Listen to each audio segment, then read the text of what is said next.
Hello Zee 24 કલાક સાથે હું છું બંસી દવે। તાજેતરમાં મુંબઈમાં ક્રેડિટ કાર્ડનો ઉપયોગ કરીને રોકડ ઉપાડવીના નામે છેતરપિંડીનો એક મામલો પ્રકાશમાં આવ્યો છે। આ સાયબર ફ્રોડની શરૂઆત રસ્તાની બાજુમાં લાગેલા એક પોસ્ટરથી થઈ હતી, જેમાં લખ્યું હતું કે માત્ર 2.5% કમિશન સાથે તમારા ક્રેડિટ કાર્ડનો ઉપયોગ કરી અને રોકડ મેળવો। એક સામાન્ય વ્યક્તિએ પોસ્ટર પર લખેલો નંબર સેવ કર્યો અને થોડા દિવસ પછી જરૂર પડીએ તેનો સંપર્ક કર્યો હતો। આરોપીએ શરૂઆતમાં પીડિતાનો વિશ્વાસ મેળવવા માટે તેમના ક્રેડિટ કાર્ડની વિગતો અને ઓટીપી માંગ્યા હતા, જેમાં 20,000ના વ્યવહાર પછી તેમણે 500 કાપી લીધા અને 19,500 પરત કર્યા હતા। આનાથી પીડિતને વિશ્વાસ થયો કે આ સાચું અને વિશ્વસનીય છે। ત્યારબાદ પીડિતે 3.5 લાખ રોકડા માટે વધુ એક ક્રેડિટ કાર્ડની વિગતો અને ઓટીપી શેર કર્યા।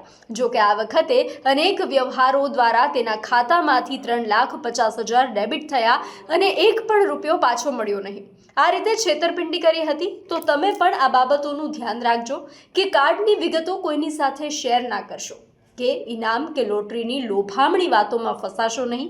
પૈસા ચૂકવતા પહેલા વિચાર કરજો, ફિશિંગ અને વાયરસથી સાવધાન રહેશો, મોબાઈલ વોલેટનો ઉપયોગ કરશો।